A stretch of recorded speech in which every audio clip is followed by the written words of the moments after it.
Hello प्यारे बच्चों, good morning. कैसे हैं आप सब? उम्मीद है सब ठीक होंगे, स्वस्थ होंगे और आप लोगों की परीक्षा चल रही है बेहतर तरीके से। आप लोग 11th का पेपर दे रहे होंगे और 11th में पास होना बहुत जरूरी है। अगर आप पास नहीं होते हैं तो फिर 12th में आपको जो है रजिस्ट्रेशन का फॉर्म भरने नहीं दिया जाएगा। इसलिए ये 11th का जो आप लोग एग्जाम दे रहे हैं और आपकी आज साइकोलॉजी की परीक्षा है और ये 11th का एग्जाम में सभी क्वेश्चन का आपको आंसर अटेंड करके आना है, क्योंकि इस बार कॉपी जांच होता है। जिस तरह से आपका बोर्ड में कॉपी जांच होता है उसी तरह से 11th का भी कॉपी जांच हो रहा है। अगर आप इसमें बैक कर जाते हैं तो फिर आपका एक साल बर्बाद हो जाता है। इसलिए इसको सीरियसली लें, अच्छी तरीके से सारे क्वेश्चन को बनाएंगे, जस्ट लाइक बोर्ड एग्जाम, उसी की तरह से आपको ये एग्जाम देनी है। ठीक है, तो आपकी साइकोलॉजी की परीक्षा हो चुकी है बहुत सारे बच्चों की आज और बहुत सारे बच्चों का बाकी है, तो आंसर की मिला लेंगे, है ना। जिन सारे बच्चों का हो चुका है एग्जाम, क्वेश्चन सेम रहने वाला है सारे बच्चों का। बिहार बोर्ड का पूरे 38 जिला में क्वेश्चन सेम रहने वाला है। आप आंसर की मिला लीजिए और आंसर की मिलाने के बाद आप देखिए कि आपका कितना सही हुआ है। ठीक है, चलिए देखते हैं। ये आपका साइकोलॉजी का पेपर है, बहुत बेस्ट तरीके से आपको साइकोलॉजी सारा चीज पढ़ाया जाता है। देखिए आपका 2026 का है वार्षिक परीक्षा, है ना। चलो यहां अगर देखा जाएगा तो आपका 70 ऑब्जेक्टिव रहेगा, 70 में से आपको 35 बनाने होते हैं। जिस तरह से आपका 12th में रहता है उसी तरह से आपका इसमें भी है। ठीक है, देखो सबसे पहला क्वेश्चन है, ऑन मेमोरी नामक पुस्तक के लेखक कौन है। तो ऑन मेमोरी नामक पुस्तक जो है ये लिखा गया था इविंग हॉर्न्स के द्वारा। किसके द्वारा? इविंग हॉर्न्स के द्वारा ये पुस्तक लिखा गया था। ज्यादा हम समय नहीं लेंगे इसमें, एक्सप्लेनेशन करने का भी मेरे पास समय नहीं है। जब आइएगा आप लोग तब इसका एक्सप्लेनेशन करेंगे। तो ऑन मेमोरी नामक पुस्तक इविंग हॉर्न्स के द्वारा लिखा गया।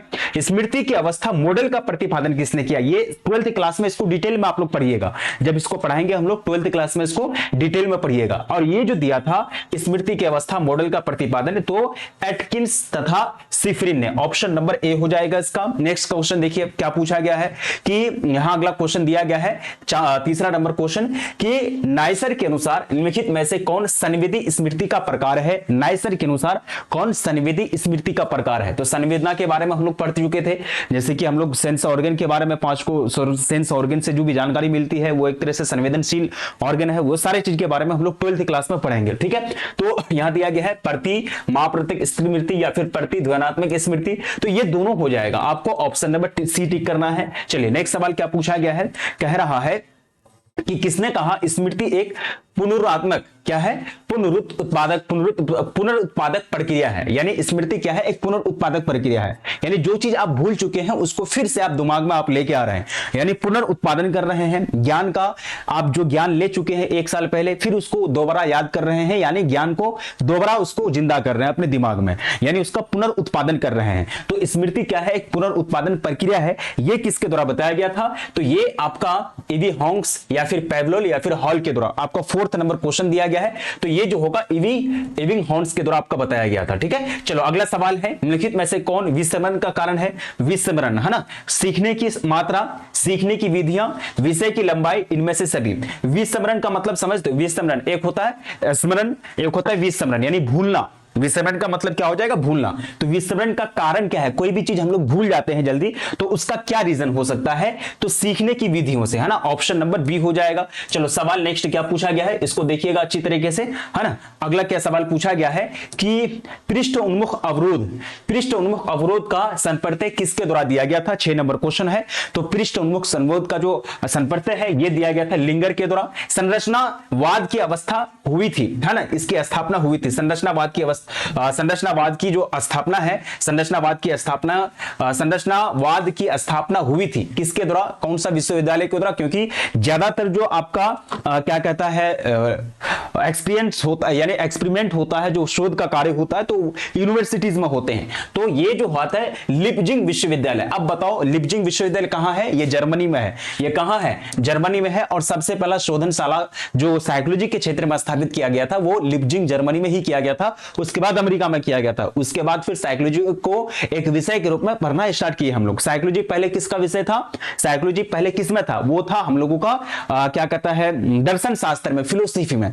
यानी साइकोलॉजी जो शाखा है वो किससे निकला है? जैसे कि आपका साइंस से निकला है, biology physics chemistry. 8th class में साइंस था लेकिन 9th में बायोलॉजी फिजिक्स केमिस्ट्री हो गया। उसी तरह से आपका दर्शन शास्त्र से ये निकला हुआ भाषा है, ठीक, यानी लैंग्वेज है। चलो यानी सॉरी सब्जेक्ट है। अब देखो अगला सवाल क्या पूछा गया है, व्यवहारवाद का संस्थापक कौन है? व्यवहारवाद, है ना, वेरी इंपॉर्टेंट क्वेश्चन है। तो व्यवहारवाद का जो संस्थापक है ये वॉटसन के द्वारा दिया गया था। और व्यवहारवाद क्या होता है कि कोई भी बच्चा किसी बड़े आदमी के व्यवहार को देख करके उनकी सारी प्रक्रियाओं को सीखता है, जैसे कि देख करके किसी को सीखना। आगे अब आपके घर में अगर कोई छोटे बच्चे हैं तो आपके व्यवहार को देख करके सीखेगा, आपके व्यवहार का वो कॉपी करेगा, इसी को कहते हैं व्यवहारवाद। और ये दिया गया था वॉटसन के द्वारा। नेक्स्ट सवाल क्या पूछा गया है, देखिएगा, कह रहा है कि मनोविज्ञान की प्रथम प्रयोगशाला के संस्थापक कौन थे? तो मैंने आपको बताया कि प्रथम प्रयोगशाला की स्थापना लिपजिग जर्मनी में हुआ था, लेकिन इसकी स्थापना करने वाले सबसे पहले जो थे वो थे वुंट। ऑप्शन नंबर बी हो जाएगा। नेक्स्ट सवाल की बात करते हैं, उसके बाद अमेरिका में किया गया था। ठीक है, नेक्स्ट सवाल पूछा गया है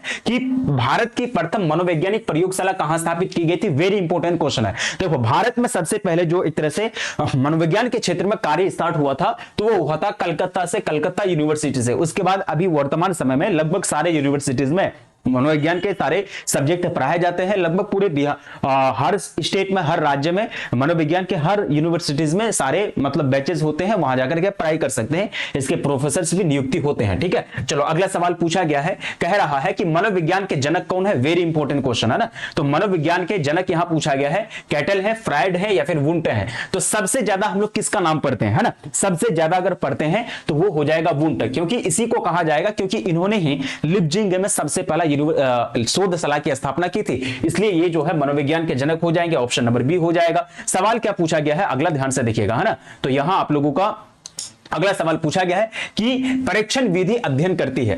परीक्षण विधि अध्ययन करती है, किस चीज के बारे में अध्ययन करती है? तो परीक्षण विधि के अंतर्गत हम लोग व्यवहार का अध्ययन करते हैं। कोई भी व्यक्ति किसी विशेष प्रकार का व्यवहार कब करता है, क्यों करता है, उसके बारे में अध्ययन करते हैं। एक चीज, आप लोग 2027 में फाइनल बोर्ड परीक्षा देने वाले हैं, तो आप लोग चैनल को सब्सक्राइब कर लेंगे, सफल एकेडमी को आप लोग जो है सब्सक्राइब कर लेंगे। सब्सक्राइब करने से क्या होगा कि आपका पूरा साल का तैयारी यहां करने जो पढ़ाया जाएगा वो सारा रिकॉर्डिंग, सारा जो है नोटिफिकेशन आपको मिलेगा। ऐप को जो भी डाउनलोड नहीं किए, सफल एकेडमी ऐप का लिंक डिस्क्रिप्शन में होगा, ऐप को डाउनलोड कर लीजिए। और ये फोन नंबर दे रहे हैं आप लोगों को 92 63 0 246 92। जो भी बैच में ज्वाइन नहीं हुए हैं, सफल एकेडमी का जो ऐप है उसमें बैच आपकी चल रही है। जो भी बच्चे अभी तक बैच में ज्वाइन नहीं हुए तो बैच में ज्वाइन हो जाएंगे। पहले चैनल को सब्सक्राइब कर लीजिए सफल एकेडमी को, उसके बाद ऐप को डाउनलोड कर लीजिए, और जो बैच अभी चल रही है तो बैच को आप ज्वाइन कर लेंगे। बहुत कम फी रखा गया है, मात्र 999 बिहार बोर्ड के लिए है और बाकी अदर बोर्ड के लिए 699 है। ठीक है, तो बैच को ज्वाइन करके आप तैयारी स्टार्ट कर दीजिए, क्योंकि 11th की परीक्षा चल रही है तो आप लोग इधर बिजी हैं। जैसे ही इधर से आप फ्री होइएगा, अभी त्यौहार भी आ रही है तो उससे फिर फ्री होकर के जो है आप लोग पढ़ाई में लग जाएंगे। ठीक है, चलो अब यहां देखेंगे अगला क्या पूछा गया है। कह रहा है कि किसने कहा साक्षात्कार आमने सामने होने वाला वार्तालाप है जिसका उद्देश्य तथ्यपूर्ण सूचना प्राप्त करना है। यानी इंटरव्यू क्या है, आमने सामने, बिल्कुल जैसे कि कोई आईएएस या फिर आईपीएस का जो अधिकारी है तो उनका इंटरव्यू होता है सामने, यानी फेस टू फेस सवाल जवाब पूछे जाते हैं। तो ये क्या है, ये आमने सामने वाला वार्तालाप है, तो ये चैपलिन के द्वारा कहा गया था। ठीक है, नेक्स्ट सवाल की बात करते हैं, क्या पूछा गया है। कह रहा है कि मनोविज्ञान की पहली विधि क्या है। तो मनोविज्ञान की पहली विधि यानी इसमें सबसे पहले शोध का कार्य, यानी सबसे पहले जो एक तरह से काम शुरू हुआ था, पहली विधि अगर देखा जाएगा तो ये आपका अंतर्निरीक्षण विधि हो जाएगा। ऑप्शन नंबर बी हो जाएगा, अंतर्निरीक्षण विधि। नेक्स्ट क्वेश्चन की बात करते हैं, क्या पूछा गया है कि शिक्षा मनोविज्ञान एक शाखा है, शिक्षा मनोविज्ञान एक डैश है। यानी शिक्षा मनोविज्ञान के अंतर्गत हम लोग शिक्षा के बारे में अध्ययन करते हैं, शिक्षा को कैसे दिया जाए। तो ये जो है आपका हो जाएगा व्यवहार परक विज्ञान, यानी इसमें व्यवहार के माध्यम से शिक्षा दी जाती है। शिक्षा जो है व्यवहारिक शिक्षा दी जाती है। तो शिक्षा मनोविज्ञान में यह बताया जाता है कि बच्चों को व्यवहारिक शिक्षा कैसे दिया जाए। ठीक है, चलो सवाल अगला क्या पूछा गया है। कह रहा है कि निम्नलिखित में से कौन मानव आंख का भाग नहीं है ना। स्वित पटल, कोकलिया या फिर दंड, ये कहां से आ जाएगा, है ना। सेकंड नंबर की अगर बात करेंगे, आपका जो दिया गया है, अगर देखा जाएगा दंड की अगर बात करें, रॉड्स यानी रॉड्स, उसके बाद है सेलेक्ट्रोल कोड, है ना, कोकलिया, ये नहीं होगा। ऑप्शन नंबर सी हो जाएगा। ठीक है, चलो अगला सवाल की बात करते हैं। अगला सवाल क्या पूछा गया है कि पितरा भाग है। पितरा किसका भाग है भैया, बताइए तो। पितरा अगर भाग है तो ये आपका मानव कान का भाग है। ऑप्शन नंबर हमारा ए लोक हो जाएगा। नेक्स्ट क्वेश्चन की बात करते हैं, चयनात्मक अवधान की अनुक्रिया चयन सिद्धांत का प्रतिपादन किसने किया था। 18 नंबर क्वेश्चन है। तो ये जो दिया गया था, ये आपका दिया गया था डियूस और एवन डीज के द्वारा। ऑप्शन नंबर हमारा बी लोक, ए लोक हो जाएगा। नेक्स्ट क्वेश्चन की बात करते हैं, पूछा गया निम्नलिखित में से किस दीर्घीकृत अवधान सिद्धांत का प्रतिपादन जेरिसन एवं पिकेट के द्वारा किया गया था ना, पिकेट के द्वारा किया गया। 19 नंबर क्वेश्चन की बात करते हैं, तो ये किया गया था आपका संकेत पहचान सिद्धांत और प्रत्याशा सिद्धांत के माध्यम से। ऑप्शन नंबर हमारा सी लोक हो जाएगा, दोनों आपको लगा देना है। ठीक है, नेक्स्ट सवाल क्या पूछा गया है, देखो अगला सवाल है कि मूलर लायर भ्रम उदाहरण है। मूलर लायर भ्रम भ्रम किसका उदाहरण है? तो ये आपका ज्यामितिक भ्रम का उदाहरण है। मतलब उसको समझ में नहीं आता है कि त्रिभुज कैसा होता है, तो आयत कैसा होता है, वर्ग कैसा होता है। ज्यामिति चीज जल्दी समझ में नहीं। ज्यामिति का मतलब होता है त्रिभुज, आयत, वर्ग, जो हम लोग 10th क्लास में पढ़ चुके हैं, 9th में, उसी में, है ना। तो ये जल्दी उसको समझ में नहीं आता, ये एक भ्रम है, ठीक है। चलो अगला सवाल क्या पूछा गया, निम्नलिखित में से कौन प्रत्यक्षीकरण में सन्निहित प्रक्रिया है, यानी प्रत्यक्षीकरण में कौन सी प्रक्रिया शामिल होती है? तो ये हो जाएगा आपका प्रतीकात्मक प्रक्रिया, प्रतीकात्मक प्रक्रिया। सीखने के प्रयत्न एवं भूल सिद्धांत का प्रतिपादन किसने किया था? सीखते हैं तो सीखने के दौरान हम लोग भूलते भी हैं, ठीक है। तो ये जो प्रतिपादन किया था ये थॉर्नडाइक के द्वारा दिया गया था, थॉर्नडाइक। और ये बहुत बड़े मनोवैज्ञानिक थे, जाओ कहां के थे? अमेरिका यानी यूएसए के थे, अमेरिका के थे, ठीक है। इन्होंने ही जो है एक तरह से इक्कानी के सिद्धांतों को इन्होंने ही नकारा था, बुद्धि का इक्कानी सिद्धांत को इन्होंने ही एक तरह से आगे जो है बुद्धि के बहुत सारे सिद्धांत दिए थे। अगला सवाल है, कोहलर द्वारा दिए गए अधिगम सिद्धांत को कहा जाता है? कोहलर द्वारा दिया गया अधिगम सिद्धांत को हम लोग क्या कहते हैं? तो उसको कहते हैं सूझ का सिद्धांत, है ना। सूझ का सिद्धांत ऑप्शन नंबर हमारा सी लोक हो जाएगा। निम्नलिखित में से कौन शाब्दिक सीखने की विधि है? शाब्दिक सीखना की विधि कौन हो जाएगा? 24 नंबर क्वेश्चन पूछा गया है। तो शाब्दिक सीखने की विधि जो हो जाएगा आपका ये सभी हो जाएगा, ऑप्शन नंबर हमारा डी होगा। कर्मिक सीखना, युग्मित सहचर सीखना और मुक्त पुनः स्मरण, ये तीनों जो है एक तरह से शाब्दिक का इस्तेमाल होता है, तो शाब्दिक पुनरीक्षण विधि हो जाएगा, ठीक है। अब यहां दिया गया है क्लासिकी अनुबंधन में, देखिए ये जो है आप लोग पढ़िएगा, इसको सीटेट वगैरह का एग्जाम दीजिएगा आप लोग टीचर वगैरह बनने के लिए, तो ये सब चीज आपको पढ़ाया जाएगा। क्लासिकी अनुबंधन में लिखित में से कौन सा चरण सही क्रम में है? मतलब सही क्रम में आपको पूछा गया है। पहला क्रम क्या होगा? सही क्रम आपको पूछा गया, चलो ठीक है। अब यहां देखा जाएगा तो सही क्रम हो जाएगा, पहले घंटी भाना जाता है, उसके बाद भोजन दिया जाता है, उसके बाद लार टपकना स्टार्ट हो जाता है ना। ये जो प्रैक्टिकल किया गया था ये बिल्ली और कुत्ता पर किया गया था, ये एक साइकोलॉजिस्ट यानी मनोवैज्ञानिक के द्वारा किया गया था, ठीक है। नेक्स्ट सवाल की बात करते हैं, क्या पूछा गया है? कह रहा है अनुक्रिया की पुनः प्राप्ति है। अनुक्रिया की पुनः प्राप्ति क्या है? 26 नंबर सवाल देख लो। तो अनुक्रिया की पुनः प्राप्ति आपका स्वतः पुनर्लवन हो जाएगा, ऑप्शन नंबर ए हो जाएगा। नेक्स्ट सवाल पूछा गया है चिंतन की प्रक्रिया प्रारंभ होती है, यानी चिंतन की प्रक्रिया कहां से प्रारंभ होती है बताइएगा, तो है ना। थोड़ा सा क्वालिटी आप लोग को अलग रहा हो ना, ये शर्ट भी क्वालिटी अलग लग रहा होगा क्योंकि स्टूडियो थोड़ा दूसरा है ना, तो क्वालिटी थोड़ा दूसरा लगेगा, है ना। ये शर्ट भी अलग चल रहा होगा, चलो कोई दिक्कत नहीं। तो ये हो जाएगा किसी समस्या से, चिंतन की प्रक्रिया प्रारंभ होती है किसी भी समस्या से। जब आपके पास कोई समस्या आ जाएगा, पैसे की समस्या आ जाएगा, बीमारी की समस्या आ जाएगा, तो कोई भी समस्या से ये जो है चिंतन की प्रक्रिया शुरू हो सकती है। नेक्स्ट सवाल क्या पूछा गया है, ध्यान से देखिएगा। काल्पनिक चिंतन को डैश के रूप में भी जाना जाता है। तो काल्पनिक चिंतन को किसके रूप में जाना जाता है? तो इसको आत्मरथ चिंतन के रूप में जाना जाता है, ऑप्शन नंबर ए हो जाएगा। नेक्स्ट सवाल की बात करते हैं, निम्नलिखित में से कौन सृजनात्मक चिंतन की अवस्था है? 30 नंबर क्वेश्चन पूछा गया, तो सृजनात्मक चिंतन की अवस्था ये तीनों हो जाएगा, है ना, तैयारी, उद्भवन और स्फुरन। चलो नेक्स्ट सवाल है, अगला क्या पूछा गया है? कह रहा है निम्नलिखित में से किस प्रकार के चिंतन में व्यक्ति कल्पनाओं, दिव्य सपनाओं और मानसिक उड़ानों में खोया रहता है? यानी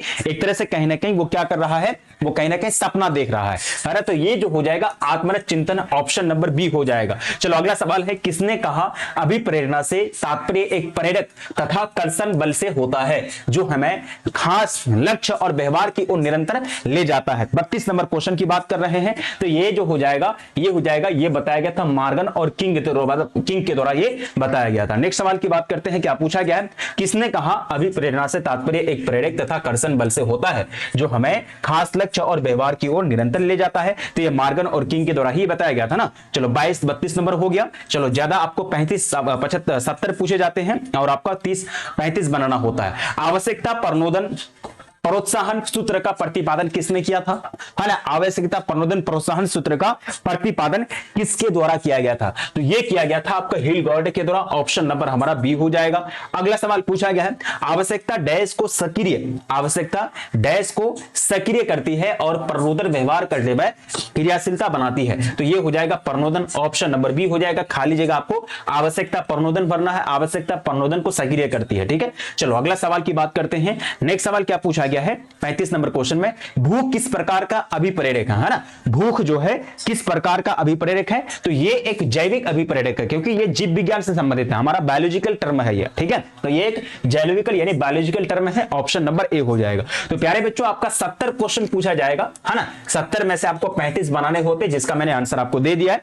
बस शुरुआत के जो 35 है ये आपको मैंने बता दिए, तो इसको आप लोग देख लीजिए, है ना, इसको आप लोग देख लीजिएगा, बना दीजिएगा। अब सब्जेक्टिव थोड़ा देख लो, हम सब्जेक्टिव थोड़ा बता देते हैं, है ना। सब्जेक्टिव की अगर बात करेंगे तो सब्जेक्टिव में क्या क्या पूछा जा सकता है, तो सब्जेक्टिव में पूछा जा सकता है आपको कि, है ना, सब्जेक्टिव में पूछा जा सकता है, ध्यान से देखिएगा, एक सेकंड, चलो, है ना, एक सेकंड। सब्जेक्टिव में पूछा जा सकता है आपको बुद्धि के बारे में पूछा जा सकता है ना, बुद्धि के बारे में पूछा जा सकता है। उसके बाद सृजनात्मकता के बारे में पूछा जा सकता है ना, सृजनात्मकता के बारे में पूछा जा सकता है। अगर आप लोग 12th का चैप्टर 1 पढ़ लिए होंगे तो सारा चीज आपसे बनेगा, ठीक है। तो जाइए आप लोग एग्जाम दीजिए। हाँ, चैनल को जो सब्सक्राइब नहीं किए हैं तो एक बार चैनल को आप लोग सब्सक्राइब कर लीजिए। सब्सक्राइब करने से क्या होगा कि अगला क्लास का नोटिफिकेशन आपको मिलेगा। और जो भी अभी तक बैच में एडमिशन नहीं लिए हैं तो इस नंबर पर कॉल या मैसेज करेंगे, 9263 0240 इस नंबर पर कॉल या मैसेज करके सारी जानकारी आपको मिल जाएगी। एप्लीकेशन को, ऐप को डाउनलोड कर लीजिए, सफल एकेडमी का ऐप, लिंक डिस्क्रिप्शन में है, ऐप को डाउनलोड करके सारी चीज वहां आपको मिल जाएगी। मनोविज्ञान हर सब्जेक्ट का, जितने भी सब्जेक्ट हैं सारे सब्जेक्ट वहां आपको बैच में पढ़ाए जाते हैं। सारा सब्जेक्ट में live class, record class, test series, question bank, model paper, ये सारा चीज आप लोगों को वहां मिलता है। अच्छी तरीके से आप लोग तैयारी करेंगे, ठीक है। चलिए फिर अगला क्लास में मिलते हैं, तब तक के लिए जय हिंद, जय भारत।